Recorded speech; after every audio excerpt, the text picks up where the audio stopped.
Hello friends, welcome to रिति study hub. तो आज का जो हमारा टॉपिक है वो है कि कैसे हमने जो है लिस्ट व्यू कंट्रोल को यूज़ करना है ASP.NET के अंदर। तो बेसिकली मैंने जो आज की एग्जांपल यूज़ की है उसमें मैंने बताऊंगा आपको कि कैसे आपने जो प्रोजेक्ट क्रिएट करना है, show data using list view control इन ASP.NET।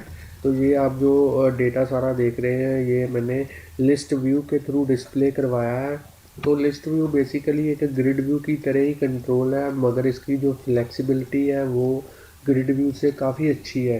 तो काफ़ी कस्टमाइजेशन आप यूज़ कर सकते हैं इसके अंदर। लिस्ट व्यू के अंदर काफ़ी आपको लेआउट्स बना सकते हैं, स्टाइल्स अप्लाई कर सकते हैं। हमारे पास इनबिल्ट स्टाइल और लेआउट भी है। आप खुद का भी लेआउट और स्टाइल क्रिएट कर सकते हैं। तो मतलब कि कहने का मतलब कि काफ़ी कस्टमाइजेशन आपको प्रोवाइड करता है लिस्ट व्यू। ग्रिड व्यू से बेटर है अगर आप कस्टमाइजेशन यूज़ करना चाहते हैं। तो चलिए ये आपको प्रोजेक्ट में बता देता हूँ कैसे क्रिएट करना है। तो सबसे पहले एक नया ब्लैंक वेब फॉर्म ऐड करते हैं अपने प्रोजेक्ट के अंदर। तो ये मेरे पास वेब फॉर्म है, तो नेम आप वेब फॉर्म का कुछ भी दे सकते हैं, मगर मैं डिफ़ॉल्ट नेम ही रहने देता हूँ।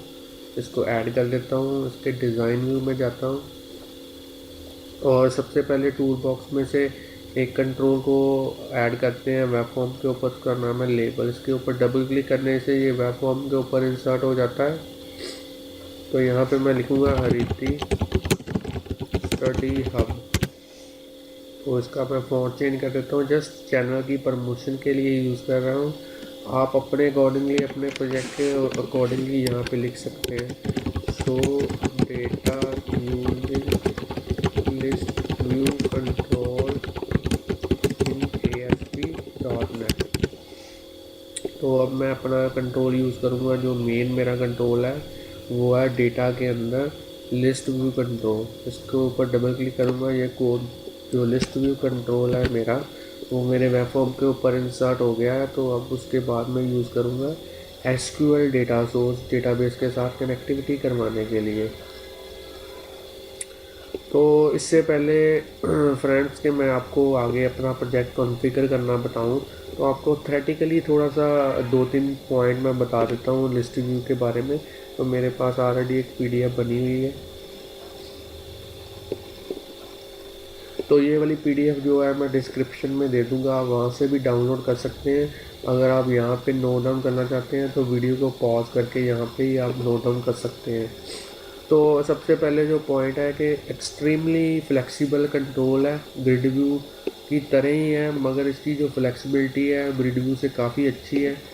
अगर आप डेटा को display, edit, delete, select, paging, sorting ऐसा कुछ अपना प्रोजेक्ट के अंदर क्रिएट करना चाहते हैं विद फ्लेक्सिबिलिटी, तो आपने यूज़ करना है लिस्ट व्यू कंट्रोल।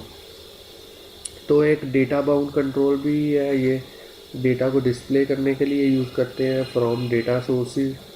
तो आप इसमें जो है टेम्पलेट्स और स्टाइल्स जो है वो यूज़ कर सकते हैं। तो इसकी जो कस्टमाइजेशन और एक्सटेंसिबिलिटी फीचर्स है वो काफ़ी एक्सीलेंट है।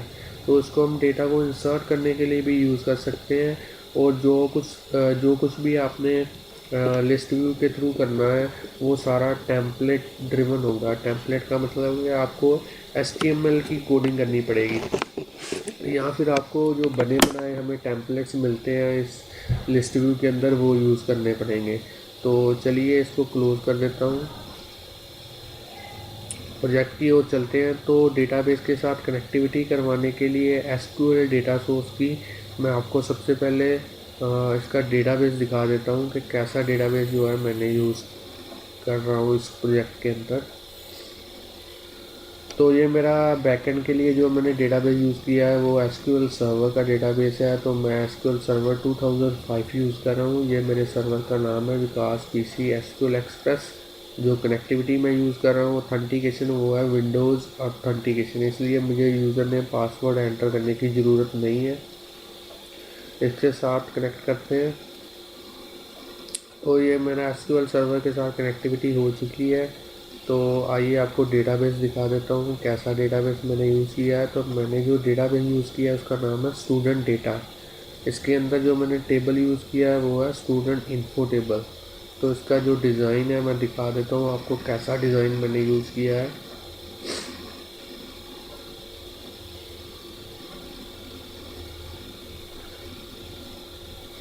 तो ये मेरे पास डिज़ाइन है, 4 फील्ड्स मैंने यूज़ किए हैं, 4 फील्ड्स, एक रोल नंबर के लिए, एक नेम के लिए, फादर नेम के लिए और सिटी के लिए।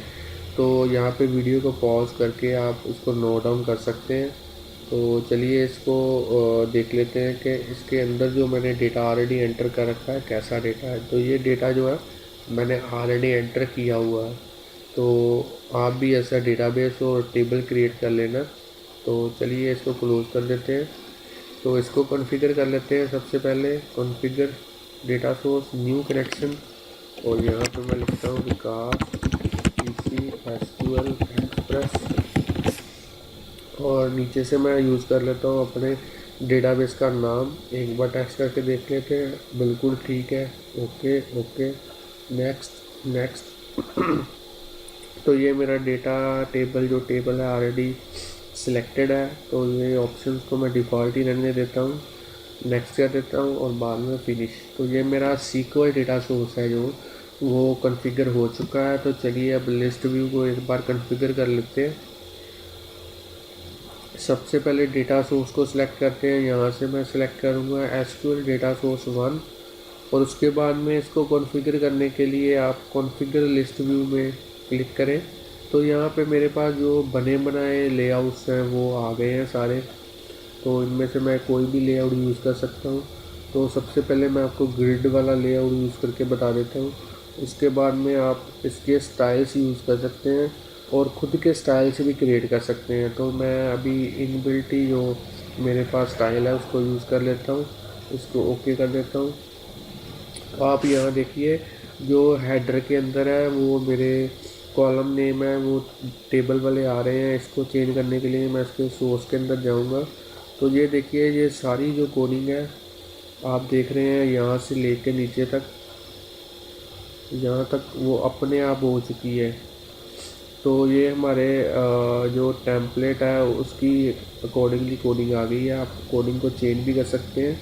तो मैं हेडर का नेम चेंज करने के लिए यहाँ पे जो ये मेरे पास है लेआउट टेम्पलेट, इसमें मैं यहाँ पे चेंज करूँगा नेम, इसको लिखूँगा रोल नंबर, इसको लिखूँगा नेम, इसको लिखूँगा फादर नेम, और लास्ट में लिख दूँगा सिटी। तो बिगिनर लेवल के लिए तो अभी मैं सिंपल सी कोडिंग कर रहा हूँ, मगर आप जब एडवांस लेवल पे चले जाएंगे तो काफ़ी अच्छी जो है कस्टमाइजेशन और एक्सटेंसिबिलिटी आपको प्रोवाइड करेगा लिस्ट व्यू। तो अभी तो जस्ट बिगिनर लेवल का आपको मैं बता रहा हूँ। तो ये मेरे पास देखिए जो हेडर के अंदर है नेम्स हैं वो चेंज हो चुके हैं। तो मेरा जो लिस्ट व्यू है वो भी कॉन्फ़िगर हो चुका है। तो आइए इसको अब रन करके देखते हैं।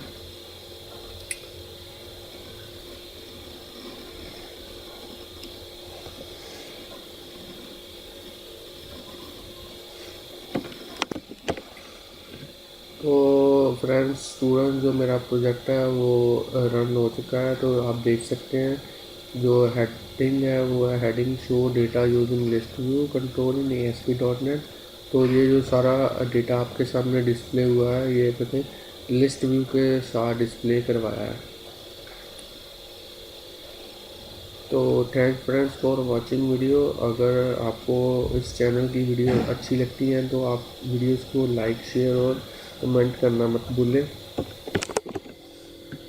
तो ऐसे फ्रेंड्स आप इस प्रोजेक्ट को क्रिएट कर सकते हैं। तो फ्रेंड्स जो हमारा यूट्यूब के ऊपर चैनल है उसको सब्सक्राइब करना मत भूलिए, क्योंकि सब्सक्राइब करने से आपके पास जो है मेरी वीडियोज़ हैं वो डे बाय डे पहुंचती रहेंगी। तो ऐसे ही आप ASP.NET ईजी वे के साथ सीखते रहेंगे। तो फ्रेंड्स अगर आपको कोई भी ASP.NET के अंदर किसी भी तरह की प्रॉब्लम आती है तो आप हमें beststudyguru@gmail.com, तो ये ईमेल आईडी जो मैंने डिस्क्रिप्शन में दे रखी है उसके ऊपर आप अपनी जो प्रॉब्लम है वो मुझे मेल कर सकते हैं। तो मैं कोशिश करूँगा कि जल्द से जल्द आपकी मेल का रिप्लाई आपको कर दूँ। और अगर आपके पास जो कोई प्रोजेक्ट के अंदर प्रॉब्लम आ रही है तो आप मुझे प्रोजेक्ट भी फॉरवर्ड कर सकते हैं। तो ऐसे ही ASP.NET के जो ट्यूटोरियल्स हैं और भी मैं कई तरीके के लाता रहूँगा। तो यूट्यूब के ऊपर जो चैनल है उसको सब्सक्राइब ज़रूर कीजिएगा।